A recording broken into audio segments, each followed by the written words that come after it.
Sabra, dia 1 de novembro 2014, voor de 1 di merdia até 5 da tarde, na Radisson Aruba Resort Casino and Spa, Quota Club organizando un 26 seminário. E há aqui um orador invitado, lota Susan Hyatt. Ela está papiando que tópico de Highway to a Happy Life. Published author, audience shifter, luck accelerator, multi-passionate mentor for your body, your business, and your life.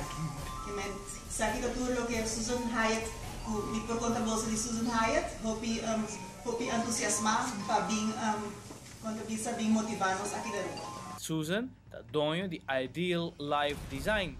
É autor, public speaker e também é facilitador. Susan lo vai elaborar para diferentes tópicos com para uma vida mais feliz. O seminário está dedicado não somente a gente mulher, mas também a gente homem.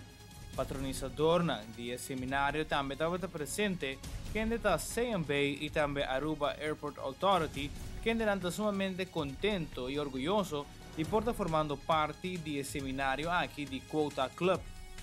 Toda gente tem a oportunidade de seguir crescendo em vida e aqui na onde de parte que nos está compartilhar a mesma visão e que nós formamos parte do projeto aqui dia mais. Quota Club está vendendo ticket para o seminário aqui, qual acaba disponível para somente 75 florin per persona, qual inclui snack box durante o dia break. Toda gente por aí um ticket na membro de Quota Club, Giselle, Mrs. Minute e também Antracom.